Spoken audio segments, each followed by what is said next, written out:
गुरु ब्रह्मा गुरु विष्णु गुरुदेव महेश्वर गुरु साक्षात् परब्रह्म तस्मै श्री गुरुवे नमः। श्री गुरु चरण सरोज रज निज मन मुकुर सुधार वरनौ रघुबर विमल जसु जो दयकु फल चार।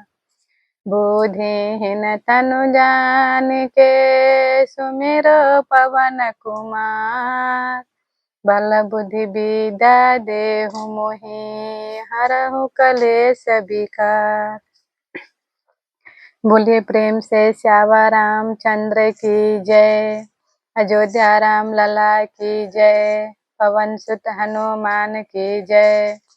गंगा मैया की जय। धरती मैया की जय। अपने अपने गुरु महाराज की जय। जय जय सीताराम। आज का कथा है वो रामायण के मंगलाचरण का हो रहा है। बहुत ध्यान से सुनिएगा। वर्णानाम अर्थ संघानाम रसानाम छंद सामपि मंगलानाम च कर्तारो वंदे वाणी विनायको।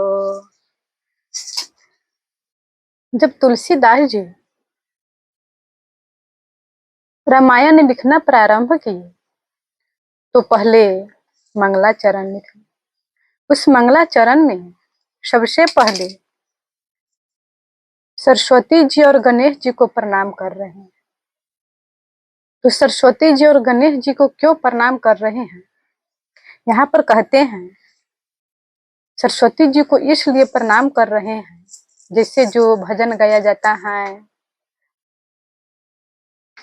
उसमें भजन में जो भाव होता है, रस निकलता है, जैसे एक भाव से समझ लिया जाए। अगर कोई भी मनुष्य के अगर ये रामायण है, भागवत है, कथा है, वो सब जो मूर्ख आदमी है, पढ़ा लिखा नहीं है, जो नहीं जानते हैं, उसके आगू में रख देगा तो क्या वो पढ़ पाएंगे? इसमें क्या भाव है? कुछ नहीं उसको पता लगेगा। और वही रामायण भागवत जो ज्ञानी है, जो जानते हैं उसका अर्थ, उसी में से वो भाव प्रकट करेगा और इसमें लय में, भक्ति में गाएगा तो कितना सुंदर लगता है। जैसे कहते हैं कि कोई लड़की शादी होता है तो उसको कितना श्रृंगार करते हैं और जब हाथ में मेहंदी, चूड़ी, पायल इतना सजाता है, इतना सुंदर लगने लगता है। पर वही लड़की जब नहीं सजा रहता है तो उतना सुंदर नहीं लगता। उसी प्रकार से कहते हैं कि इस वाणी में जो अर्थ है, जो उसमें रस निकलते हैं और भाव हैं, वही सरस्वती जी प्रदान करते हैं। जैसे कहते हैं कि भौरा, वो भौरा फूल में से पराग चुन करके और इतना सुंदर से मधुमक्खी तैयार करता है, जो मधु है वो तैयार करता है। और वही मनुष्य जब उसको खाता है तो कितना मीठा लगता है, कितना वो रस भर देता है। उसी में मीठा है, भौरा ने बना दिया। पर वही हम लोग फूल को हम खाएंगे तो नहीं मीठा लगेगा। उसी प्रकार से जो रस से कहते हैं, भाव से हैं, उसमें सरस्वती जी प्रदान करते हैं और विद्या की देवी हैं। तो इसीलिए तुलसीदास जी ने प्रणाम किए कि जैसे रामायण गाया जाता है, जब रामायण का कथा होता है तो इसमें श्लोक हैं, सोरठा है, चौपाई है, दोहा है। सभी का लय, सभी का जो भाव है वो अलग अलग भाव से निकलते हैं, अलग अलग से उसको गाया जाता है। तो भक्तों को कितना सुंदर सुनने में लगता है, भावुक हो जाते हैं। इसीलिए कहें कि हे सरस्वती जी हमें वो प्रदान कीजिए। हम लिखने में सक्षम हों और गणेश जी को प्रणाम किए। गणेश जी को इसलिए प्रणाम किए कि जैसे कोई भी शुभ कार्य करने से पहले गणेश जी को प्रणाम किया जाता है और वंदना किया जाता है, क्योंकि उस कार्य में विघ्न ना आए, वो मंगल ही मंगल होता चला जाए। और एक बार सभी देवता ने विचार कर रहे थे कि प्रथम पूजनीय किस देवता को माना जाए। तो फिर विचार हुआ कि जो सबसे पहले इस पृथ्वी को परिक्रमा करके आएगा उसी को प्रथम पूजनीय माना जाएगा। तो सभी देवता सब अपना वाहन ले ले करके चले गए पृथ्वी को परिक्रमा करने के लिए। वहां पर नारद जी थे। जब नारद जी ने देखे तो गणेश जी से पूछा कि आप अभी यहीं पर हैं और सभी देवता चले गए हैं। तो उस समय गणेश जी ने धरती माँ पर गोबर से, गाय का गोबर से पृथ्वी को नीप दिए, उस धरती को थोड़ा दूर, और फिर राम लिख दिए। राम लिख करके उसी पर 7 बार परिक्रमा कर लिए। पूरा प्रकृति जो पृथ्वी का परिक्रमा हो गया, क्योंकि राम सबके हृदय में है। और गणेश जी को प्रथम पूजनीय माना गया और सबसे प्रथम पूजनीय गणेश जी हैं। तो इसीलिए कितना बुद्धि लगाएं गणेश जी ने, थोड़ा सा भी परिश्रम नहीं हुआ और बुद्धि से सारा पृथ्वी को परिक्रमा कर ली। उसी प्रकार से कहते हैं कि हम गणेश जी को इसलिए प्रणाम कर रहे हैं कि हम प्रभु का जो लीला है, गुणगान है, भक्ति है, वो हम लिखने जा रहे हैं। तो इसीलिए हे गणेश जी, हमें भी बुद्धि दीजिए, वो ज्ञान दीजिए, और ये हमारा कोई प्रकार से विघ्न न पड़े और रामायण अच्छा से लिखा जाए। तो फिर यहाँ पर कहते हैं, भवानी शंकरो वंदे श्रद्धा विश्वास रूपिणो यं भ्यां विना न पश्यन्ति सीधा स्वांत स्मीश्वरम। यहाँ पर कहते हैं कि फिर शिव जी को और कहते हैं पार्वती मैया को प्रणाम कर रहे हैं। तो शिव जी और पार्वती को क्यों प्रणाम करते हैं? तो पार्वती मैया जो श्रद्धा प्रदान करते हैं और शिव जी वो विश्वास। यहाँ पर कहते हैं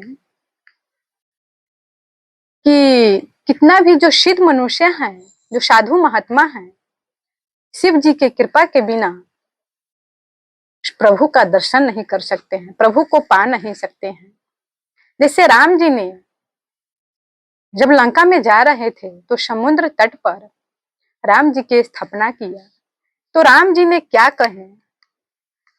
यहाँ पर कहते हैं कि शिव द्रोही मम भगति कहवा सो नर सपने हूँ मोहि न पावा जो रामेश्वर दर्शन करहि ते तनु तजु मम लोक सिधरहु।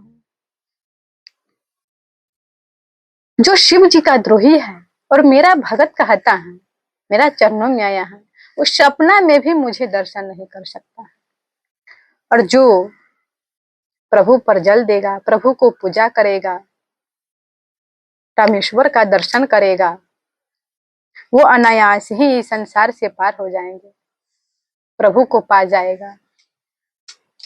यहाँ पर इसलिए प्रणाम कर रहे हैं और कहते हैं कि श्रद्धा विश्वास।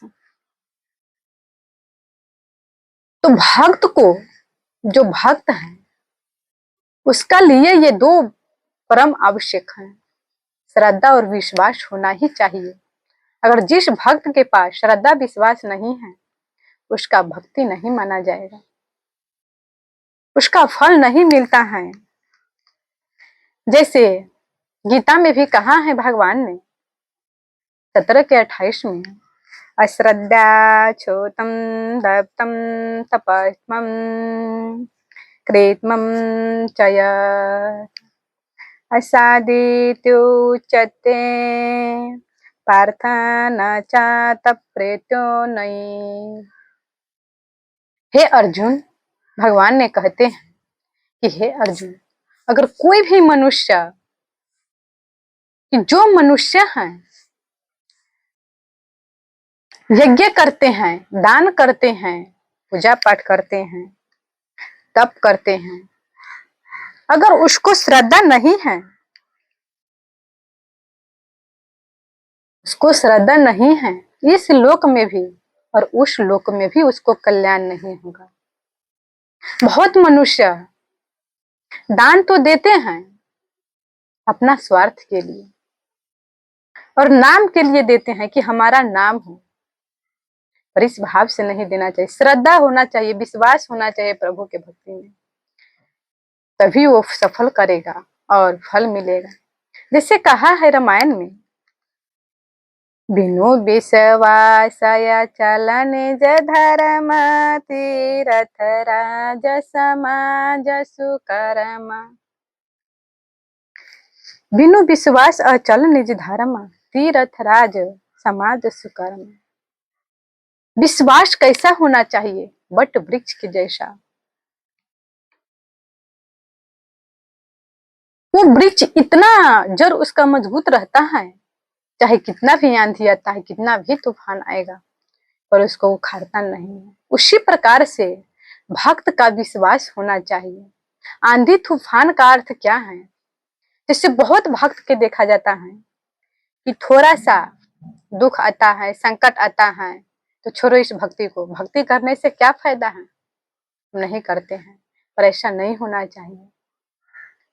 विश्वास का अर्थ वो है, कितना भी संकट आए, कितना भी दुख आए, वो भक्ति नहीं छोड़ता है। तो ये दोनों कैसे आएगा हमारे अंदर?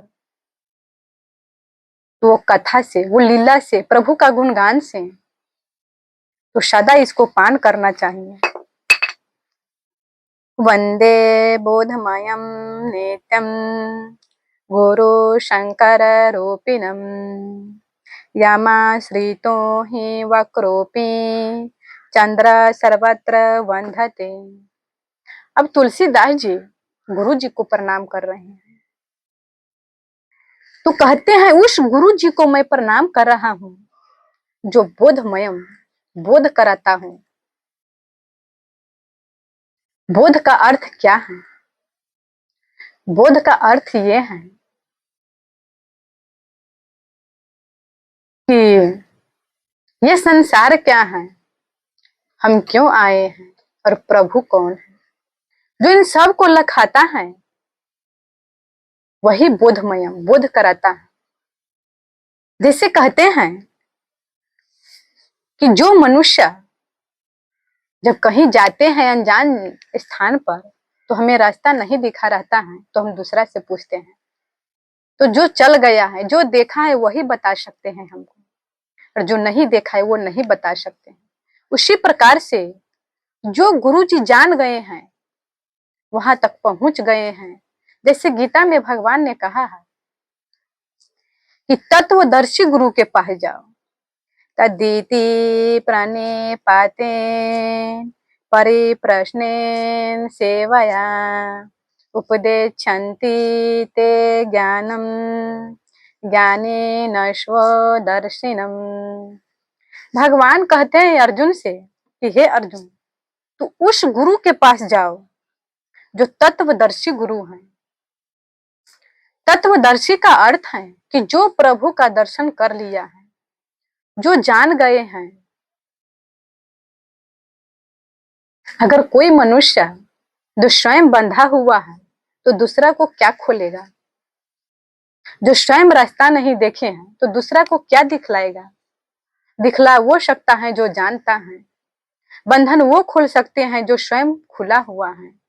उसी गुरु के पास जाओ जो प्रभु का दर्शन कर लिया है, वो स्वयं बंधा हुआ नहीं है। उस गुरु के पास जाओ और वही तुमको दिखा सकते हैं, रास्ता बता सकते हैं हमारे पास पहुंचने का। और वो गुरु कैसा है? बहुत मनुष्य हैं, गुरु जी को शरीर की दृष्टि से देखता है कि इसका पुत्र है, ये इस गांव का है, अपना जैसा शरीर को मान लेते हैं गुरु जी को।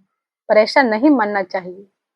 गुरु जी का ये शरीर शरीर नहीं है, वो तत्व हो जाता है, जन्म मरण से रहित है। इसमें न कभी दुख होता है न सुख होता है। गुरु जी को वो इन तीनों से ऊपर रहते हैं, जो तीन गुण कहते हैं। संसारी मनुष्य तीनों गुणों में दुख में भोगता रहता है, और गुरु जी इनसे ऊपर होते हैं, गुणातीत होते हैं। कोई उसको दुख सुख नहीं है, और वो साक्षात प्रभु ही आए हैं हम लोग को कल्याण करने के लिए। यहाँ पर कहते हैं कि जैसे पूर्णिमा को चंद्रमा है, पूर्णिमा को चंद्रमा को सब पूजा करते हैं, जो पूर्णिमा के चंद्रमा होते हैं, पर दित्या के चंद्रमा को कोई नहीं करते हैं। जब वही दित्या के चंद्रमा शिव जी के माथे पर विराजमान है, तो सभी पूजा करते हैं। तो कहेगा कि कैसे पूजा कर रहा है? शिव जी के माथे पर है, और जो जल चढ़ाते हैं, पत्र पुष्प अर्पण करते हैं, भोग लगाते हैं, जो भी लड्डू सामग्री होता है, वो चंद्रमा को भी मिल रहा है। वो पूजनीय हो गया, पर उसको कोई नहीं पूछता था। उसी प्रकार से कह रहे हैं कि हम लोग हैं तो न जाने संसार में भटक रहे थे, दर दर ठोकर खा रहे थे, कोई देखने वाला नहीं था। पर वही गुरु जी के चरणों में जब आ जाते हैं, चाहे कितना भी पापी है, कितना भी कुकर्मी है, इतना भी भोगी है, पर वो एक बार प्रभु के चरणों में आ जाए, गुरु जी के चरणों में, अगर जैसा जैसा गुरु जी आज्ञा देते हैं वैसा वैसा वो पालन करने लगते हैं, तो वो भी एक दिन पूजनीय हो जाते हैं। गुरु जी अपना जैसा बना लेते हैं, प्रभु उस रास्ते पर चले।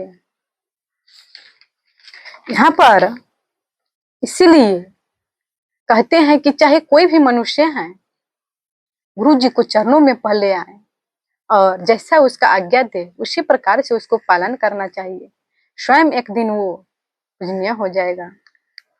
तो यहाँ पर फिर कहते हैं, तुलसीदास जी प्रणाम कर रहे हैं वाल्मीकि जी को और हनुमान जी को।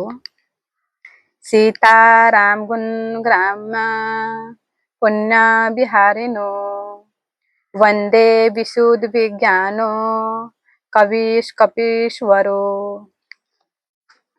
वाल्मीकि जी को और हनुमान जी को प्रणाम कर रहे हैं। तो इसलिए प्रणाम करते हैं, वन में विचरते हैं। हनुमान जी और वाल्मीकि जी वन में विचरते हैं, तो कहेगा क्या इस वन में विचरते हैं? कहता है नहीं, वो उस वन में विचरते हैं कि जो सदा रहने वाला है, जो सदा सुगंध ही फैलाते हैं। जैसे आजकल मनुष्य कहते हैं कि चलो पार्क में घूमने, वहां पर जाते हैं, पैसा लगा करके जाते हैं, पैसा देते हैं, और उतना ही टाइम से जाता है जितना वो कह देते हैं इतना ही देर घूमना होगा, और थोड़ा देर के लिए वो आनंद लेते हैं, खुशी होता है। पर वो पार्क वो ऐसा है, उसमें फूल मुरझा सकता है, मुरझा जाता है, निरंतर परिवर्तन होता रहता है। पर हनुमान जी और वाल्मीकि जी उस पार्क में, उसमें वो भ्रमण करते हैं, राम ही पार्क है। और ये भजन पूजा पाठ माला कीर्तन, यही वो पार्क है, उसी में सदा भ्रमण करते रहते हैं। मैं उसको प्रणाम कर रहा हूँ तुलसीदास जी, क्योंकि आप हमें भी प्रदान कीजिए, मैं भी वैसा प्रभु के वन में विचरण कर सकूं, और हम भी प्रभु के वन में विचरण करूं, प्रणाम करूं। इसी प्रकार से हम लोगों को भी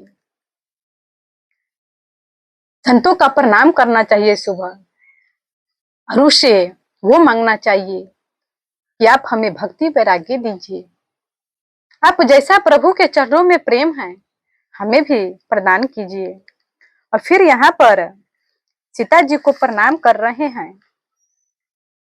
उद्भाव्य स्थिति संहार कारणे कलेश हारिणीं सर्वश्रेयस्करी शेता न तो हम राम बलभाम। और कहते हैं कि जो उत्पत्ति करता है, स्थित है और फिर प्रलय हो जाता है, वो सब सीता जी करते हैं प्रभु के इशारे से, एक भक्ति मात्र से। तो कहेगा कि कैसे कर रहा है।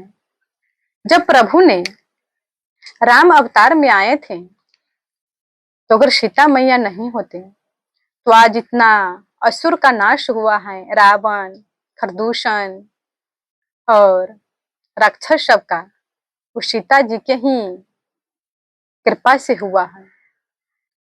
जितना भक्तों सब का उद्धार हुआ है, जो इतना भक्त सबको संकट था राक्षस से, कितना कल्याण किया है। और इसीलिए कहते हैं कि सीता माता को प्रणाम किए हैं। और जैसे कहेगा कि अगर छोटा सा बच्चा है, बहुत छोटा है, तो जब माता उसके गोद में से उतार देती है अपना गोद में से, तो वो डर जाते हैं, किसी के गोद में नहीं जाता है, रोता रहता है, रोता रहता है और डर लगता है। पर फिर माँ के गोद में आ जाता है, फिर उसको शांति मिल जाता है, आनंद मिल जाता है।